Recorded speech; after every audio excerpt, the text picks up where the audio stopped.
Hey ladies and gents, it's Wiz here, coming to you with a review of the Four Horsemen's Figura Obscura Headless Horseman figure right off the truck. And I managed to track one of these down because a friend of mine, Owen O-Dog Ortling, who used to work for Four Horsemen Toy Design, got his before me, and he's been kind enough to share.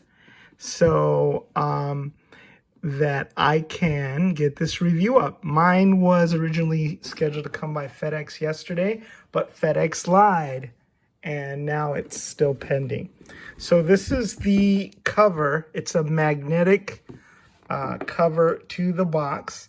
It's got beautiful Nate Barch art here. It's got the new Figura Obscura label there, and these are special figures that drop just out of the blue and that the Four Horsemen surprise people with. They're in stock. You don't have to wait for them. Here is the bio, which I'm not going to read, but you can pause and read it yourself. So that is one end of this giant box with the Headless Horseman and his steed on it. And then on the other end is a very cool sort of backdrop. So big that I can't really get it all in camera. Let me see here. By Nate Barch, and it just shows the village, I suppose, that the Headless Horseman lives in or haunts.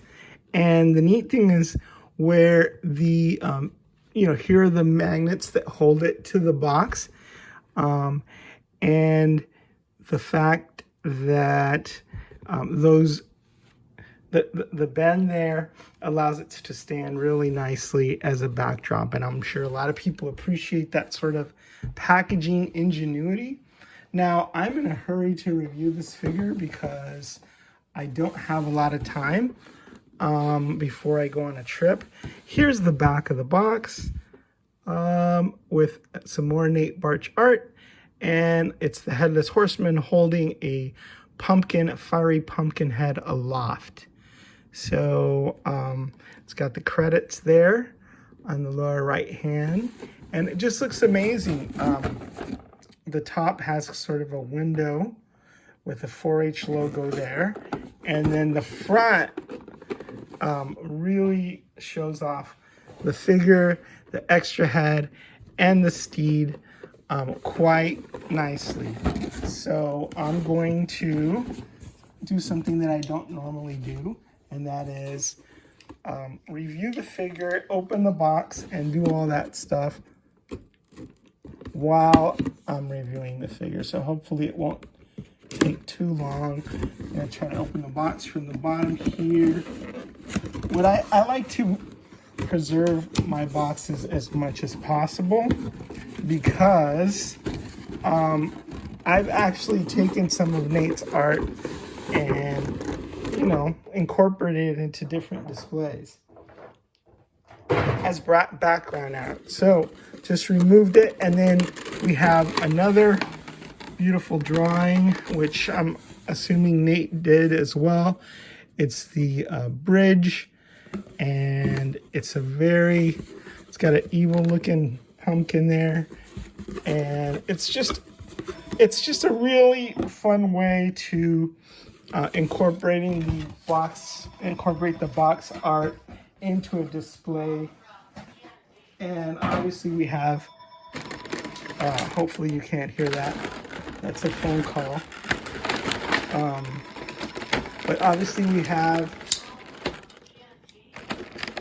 some more packaging to get into here. So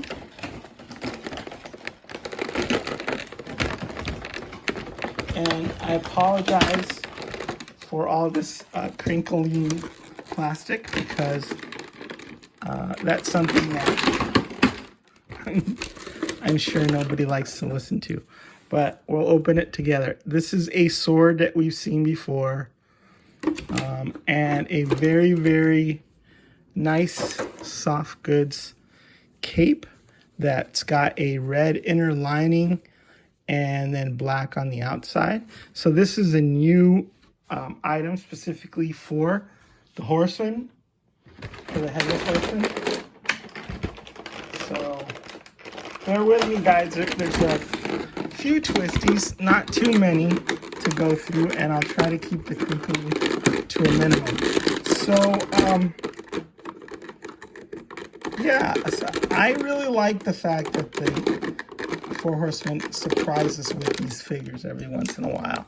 The last one was Krampus, and that was a big success. It brings a lot of new people into the line who are interested in like horror or collecting horses or just things other than mythic legions, and it just, you know, brings the line to their awareness so that in the future they get hooked on mythic legions, and it's sort of like the gateway drug to all this wonderful plastic crap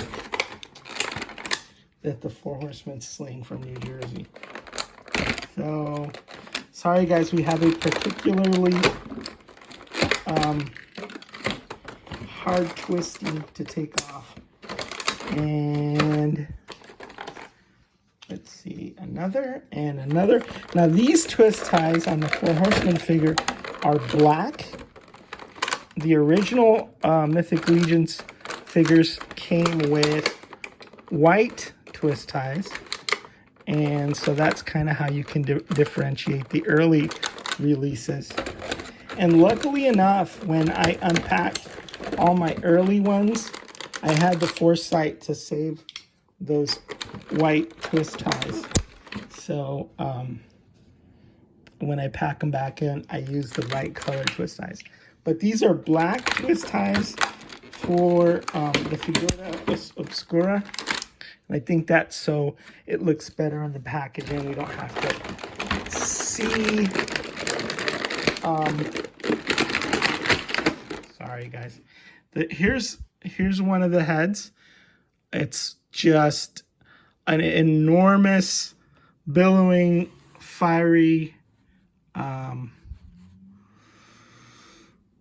fire coming out of the back of the head and out of the eyes, and it just looks amazing. So the fiery head, I think, is going to be a big hit with folks. So you can either have, I don't remember, you know, the legend of Sleepy Hollow and the Headless Horseman, because it's been a while. But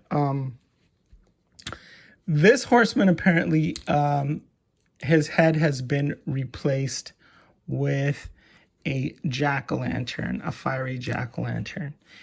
And let's see here. I'm going to pop the alternate or the other head off. This is the head he comes with. There's the neck peg, and obviously you can swap this out. This is just the jack-o'-lantern. And so it's got this really cool real metal chain on the cape right here, and this is also a news piece there. Is that called an ascot? I'm not sure what it's called, but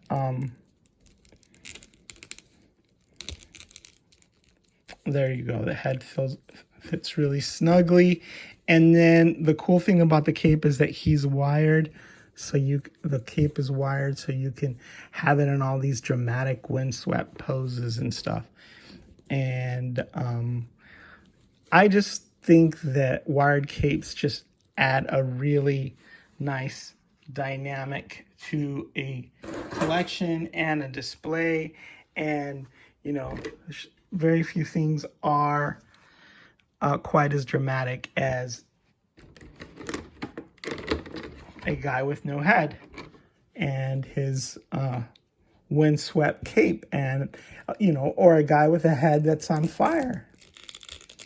So here is, I'm taking that off, and I'm taking the neck piece off because I want to show off this little chunk of neck meat, for lack of a better term. You can see where the head's been chopped and the vertebrae has been cleanly severed there. So You put that on if you want him to go sans head, so that everybody can tell that he's, suffered that gruesome injury. So that's 3 different display options for the Headless Horseman. There's obviously the normal, not in fiery head. There is the fiery head, which is awesome. And then there is the headless. So that's 3 different displays. Now, let me get this horse out of the package. Comes with an alternate mane. So this is kind of a more dramatic windswept mane. I think I'm going to probably end up going with this because, if he's riding through the forest and he's got his cape billowing behind him, the flames shooting out of his head. I want the horse to look just as cool and dramatic, and having that, the regular just sort of flaccid mane that just lies down around his neck is cool, but this is such a dynamic figure that I think I want to go with the windswept look. It's that's me snipping at those black twist ties on the horse. All right, there we go. So I'm going to be taking him out of his classic prison where he was snugly encased. And there he is. I'm going to put the Headless Horseman on him, so you can see what that looks like. The reins go back, so the horseman can hold those in his hand. And let's see here. I think that's a rather dashing figure and makes for a great Halloween display. And I think a lot of people who wouldn't normally pick up a Mythic Legions figure, or even a Krampus figure, but just love Halloween and all things spooky, will love this and will pick this up. And hopefully we'll have other variants. People have been suggesting variants like perhaps, a figure with green flames instead of red yellowish flames. So there you can see how easy it is to take the mane off, right? And to put the more dramatic mane on there. Let me see here. Not at the right angle. Oops. He popped off. It wouldn't be an Isdawas review of a figure if I did not knock down a figure or have to go running after a piece. But here we go. Okay. Sorry, guys. Also, let me take the horse's hooves out of there. The little plastic. Here's kind of a cool touch. I really love how the hooves are red. So it gives that sort of demonic or hellish touch. Just a little touch of red in the hooves, and then very subtle here. I think these are called fetlocks. Maybe I'm wrong. He's got a, for a horse, he's got a very excitable neigh. He's neighing. And he's got that look on his face. So I think I really gotta focus on getting that mane in there. So this is the same horse that we've seen with other figures. Of course, if you want to customize him to have him be a regular black horse, so he's not demonic, that's fairly easy because all you'd have to do is basically paint his hooves. And let me show you some other special features. There are alternate hands. Here is a hand, a right hand that can be used to hold his weapon. So he, I think, is pissed off about not having a head and goes around lopping off other people's. So this is a specifically a sword-wielding hand. He's also got another gripping hand for on the right side. And then, wait a second. So that's two. And then another left hand, a gripping left hand with a swivel that goes up and down. So you can sort of hold the sword up and do that like He-Man and the Masters of the Universe pose where the sword is held aloft. So yeah, for the left hand, there's two gripping hands, and one of them has that extra swivel feature. One hand swivels back and forth, left and right, and then one hand swivels up and down.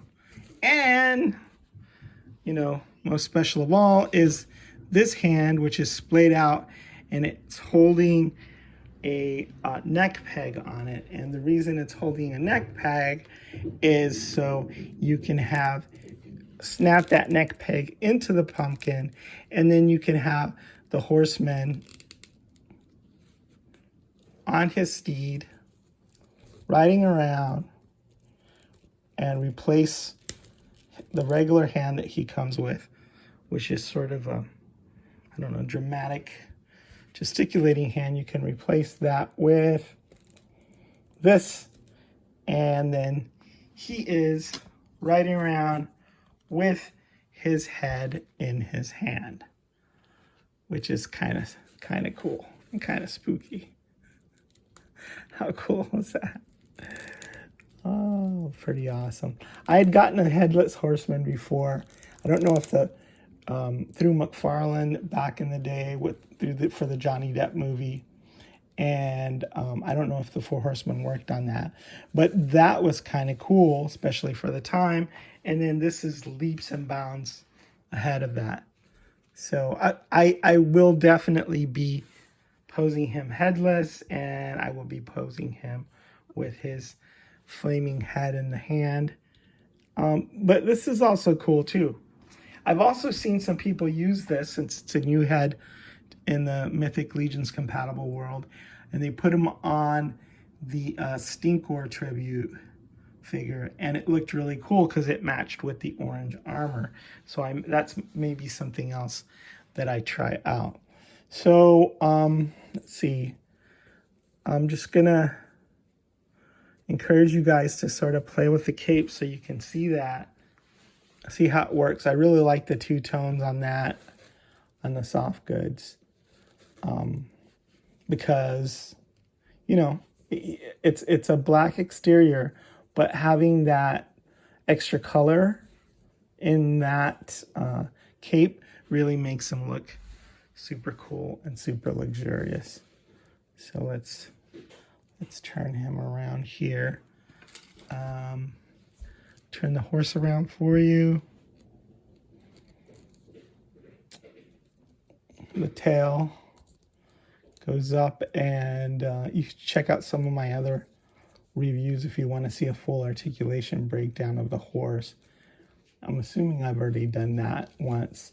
I think somebody said that this was a new piece here, but I imagine that this horse is going to be very popular with all sorts of different kinds of figures. Here you have him with another pumpkin head guy from the Power Rangers line.